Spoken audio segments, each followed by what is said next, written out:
نحمدہ و نصلی علی رسولہ الکریم اما بعد۔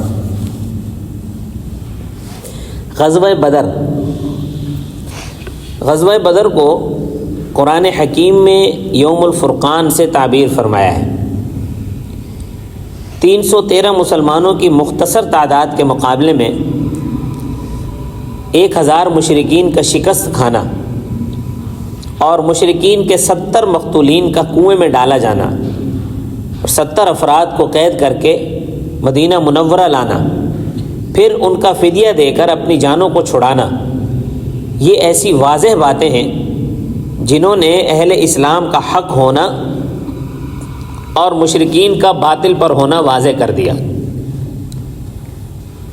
اگرچہ اسلام کی حقانیت دلائل قاہرہ سے ثابت ہے، ہار جیت پر موقوف نہیں ہے، مگر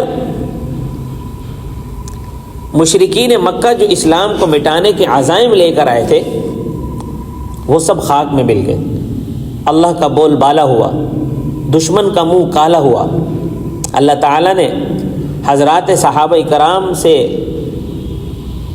رضات کا اعلان فرمایا۔ حضرات صحابہ کرام پر رحمتوں کی بارش ہو، جنہوں نے مشرکین کو نیچا دکھایا، عدد اور سامان حرب کی کمی کے باوجود جنگ کی، بڑی ہمت کے ساتھ کافروں کا مقابلہ کیا۔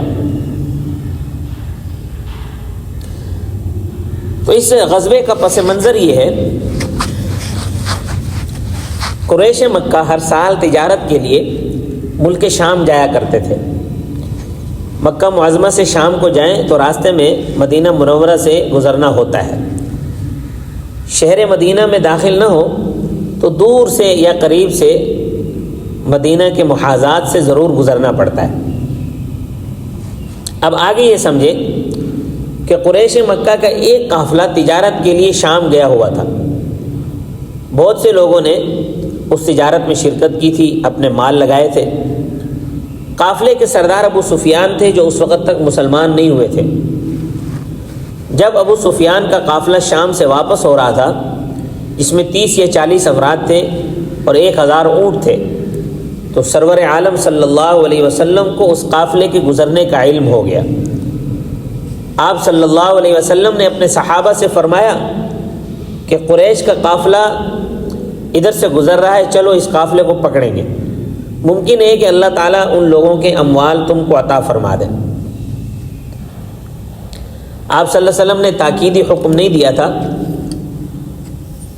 اور یہ بھی نہیں فرمایا تھا کہ جہاد کرنے کے لیے نکل رہے ہیں، اس لیے بعض صحابہ آپ کے ہمراہ روانہ ہو گئے اور بعض مدینہ ہی میں رہ گئے۔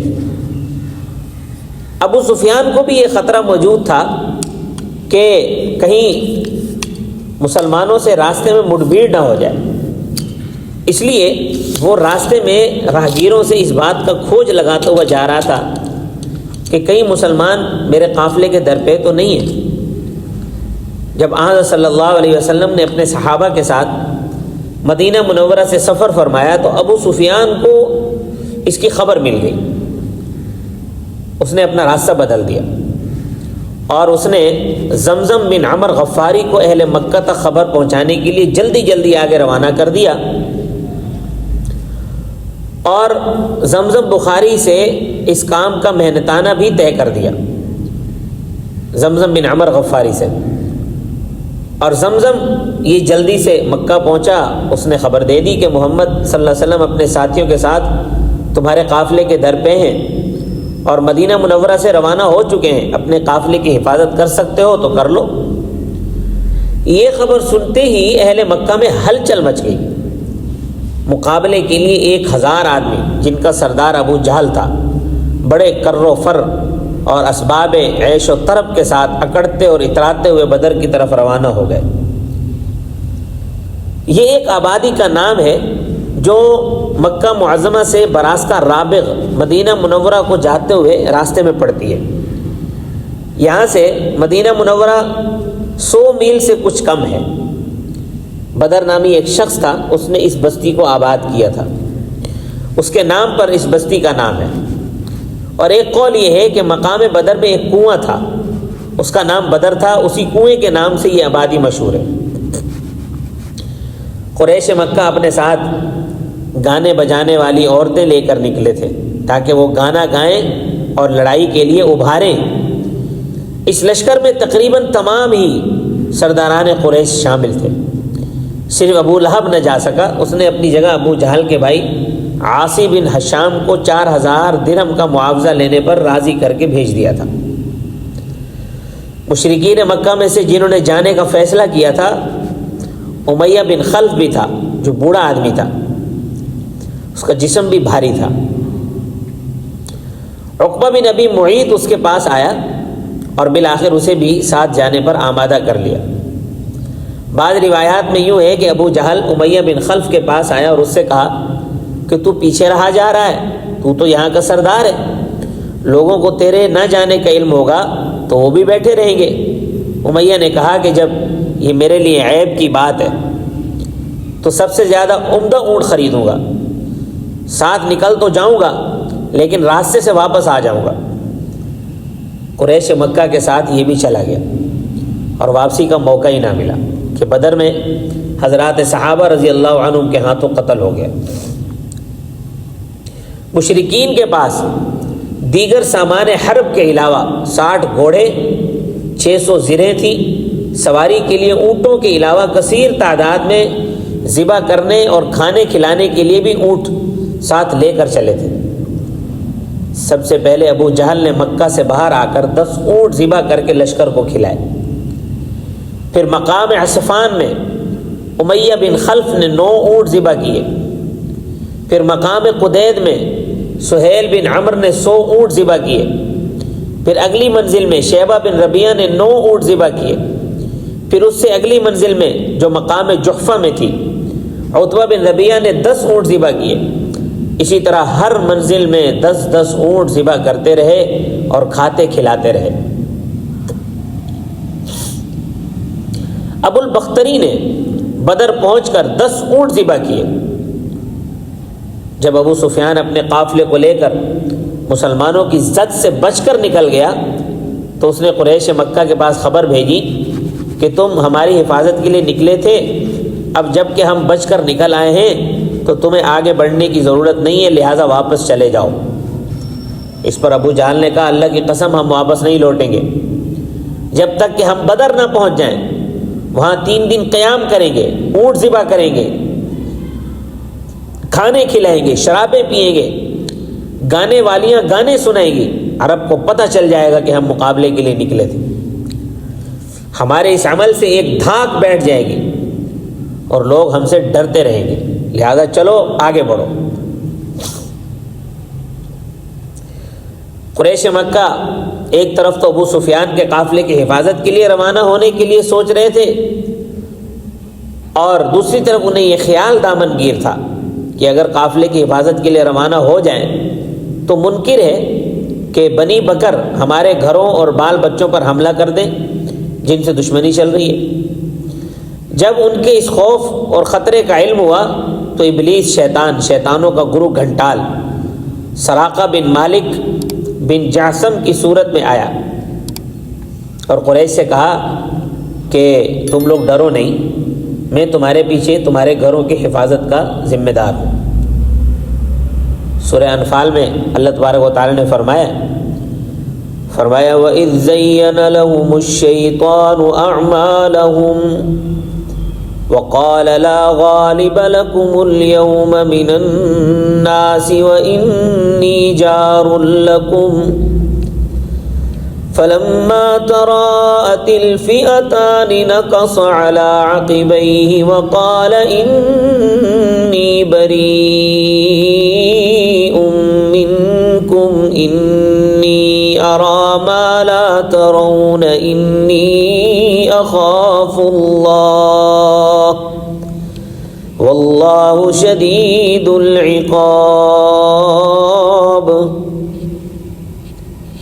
اور اس وقت کا ان سے ذکر کیجئے جب شیطان نے ان کو اور ان کے اعمال خوشنما کر کے دکھائے اور اس نے یوں کہا کہ لوگوں میں سے آج تم پر کوئی بھی غلبہ پانے والا نہیں ہے اور میں تمہاری حمایت کرنے والا ہوں۔ کہ جب دونوں جماعتیں آمنے سامنے ہوئیں تو وہ الٹے پاؤں بھاگ نکلا اور اس نے کہا بلا شبہ میں تم سے بری ہوں، بے شک میں وہ کچھ دیکھ رہا ہوں جو تم نہیں دیکھتے، بے شک میں تو اللہ سے ڈرتا ہوں اور اللہ سخت عذاب والا ہے۔ شیطان ملعون ہمیشہ سے انسان کا دشمن ہے، وہ چاہتا ہے کہ کافر کفر پر جمے رہیں، اہل اسلام سے جنگ کرتے رہیں، اس کی خواہش ہے کہ کفر پھیلے اور اسلام کی اشاعت نہ ہو، جیسے وہ قریش مکہ کے اس مشورے میں شیخ نجدی کی صورت بنا کر شریک ہو گیا تھا، جس میں رسول اللہ صلی اللہ علیہ وسلم کو قتل کرنے یا شہر بدر کرنے کے مشورے ہو رہے تھے۔ اسی طرح سے وہ غزوہ بدر کے موقع پر بھی آپ موجود ہوا۔ اول تو وہ مکہ معظمہ ہی میں اس وقت مشرکین کے پاس پہنچا جب وہ بدر کے لیے روانہ ہونے کا مشورہ کر رہے تھے، اور ساتھ ہی انہیں بنی بکر کی دشمنی کا بھی خیال ہو رہا تھا کہ ممکن ہے وہ حملہ کر دیں، اس لیے روانہ ہونے میں کچھ جھجک رہے تھے۔ تو اس موقع پر ابلیس سراقہ بن مالک بن جعصم کی صورت میں پہنچ گیا۔ یہ سراقہ بنی کنانہ کے سرداروں میں سے تھے جو بعد میں مسلمان ہو گئے تھے۔ ابلیس نے قریش مکہ سے کہا کہ تم لوگ ہرگز اپنے ارادے سے باز نہ ہو، بلکہ چلو میں تمہارا حامی اور مددگار ہوں، آج تم پر کوئی غلبہ پانے والا نہیں ہے۔ یہ تو مکہ میں ہوا، پھر وہ بدر میں بھی موجود ہو گیا۔ جب مسلمانوں اور کافروں کی صف مقابلے کے لیے ترتیب دے دی گئی تو یہاں بھی وہ مشرکین کی صف میں اسی سراقہ والی صورت میں موجود تھا، اور حارث بن حشام کا ہاتھ پکڑے ہوئے تھا۔ جب اس نے دیکھا کہ حضرت جبرائیل علیہ السلام گھوڑے کی لگام پکڑے ہوئے رسول اللہ صلی اللہ علیہ وسلم کے سامنے موجود ہیں تو وہ ہاتھ چھڑا کر بھاگنے لگا۔ حارث نے کہا کہ تو جنگ سے پہلے ہی بھاگ رہا ہے۔ اس پر اس نے حارث کے سینے پہ ایک دھپ مارا زور سے اور الٹے پاؤں چلا گیا۔ اس نے یوں کہا کہ میں تم سے بیزار ہوں بھائی، میرا تم سے کوئی تعلق نہیں ہے، میں وہ کچھ دیکھ رہا ہوں جو تم نہیں دیکھتے۔ یہ تو اس وقت کی بات ہوئی۔ پھر جب قریش شکست کھا کر مکہ معظمہ پہنچے تو یوں کہنا شروع کیا کہ ہمیں سراقہ نے شکست دی۔ سراقہ کو یہ خبر پہنچی تو اس نے کہا کہ تم لوگ میرے بارے میں ایسا کہتے ہو، اللہ کی قسم مجھے تو تمہارے جانے کی خبر ہی نہیں ہوئی، مجھے تو تمہاری شکست کی خبر پہنچی ہے۔ ان لوگوں نے کہا کیا تو فلاں دن ہمارے پاس نہیں آیا تھا؟ اس نے قسم کھا کر کہا کہ مجھے تو اس کی بالکل خبر نہیں۔ پھر سراقہ اور دوسرے لوگ مسلمان ہو گئے تو پتہ چلا کہ یہ شیطان کی حرکت تھی۔ تو شیطان نے یہ جو کہا کہ انی اخاف اللہ، میں اللہ سے ڈرتا ہوں، اس کا مطلب حضرت عطا نے یہ بتایا کہ میں ڈرتا ہوں کہ اللہ تعالیٰ دیگر ہلاک ہونے والوں کے ساتھ مجھے ہلاک نہ کر دے۔ بعض حضرات نے فرمایا کہ اس کا یہ مطلب ہے کہ مجھے تمہارے بارے میں ڈر ہے کہ اللہ تعالیٰ ہلاک نہ فرما دے، اور ساتھ ہی اس نے یہ بھی کہا کہ اللہ سخت عقاب والا ہے، تم لوگوں پر تو عذاب آنے ہی والا ہے، میں کیوں تمہارے ساتھ شریک رہوں۔ بعض حضرات نے فرمایا ہے کہ ابلیس کا کلام انی اخاف اللہ پر ختم ہو گیا، واللہ شدید العقاب، یہ جملہ مستأنفہ ہے، اس کا مطلب یہ ہے کہ کافروں کے لیے یہاں بھی سخت عذاب ہے اور آخرت میں بھی سخت عذاب ہے۔ ابلیس اس موقع پر جو بھاگ گیا تو وہ اور اس کے ساتھی یہ نہ سمجھے کہ عذاب سے بچ گئے، آخرت کا عذاب تو لازمی ہے جو شدید ہے، جیسا کہ اللہ تبارک و تعالی نے فرمایا ہے لَأَمْلَأَنَّ جَهَنَّمَ مِنْكَ وَمِمَّنْ تَبِعَكَ مِنْهُمْ أَجْمَعِينَ، میں تجھ سے اور جو ان میں تیرا ساتھ دے ان سب سے دوزخ کو بھر دوں گا۔ غزوہ بدر کا انشاءاللہ بقیہ حصہ اگلی مجلس میں بیان ہوگا۔ وما علینا الا البلاغ المبین۔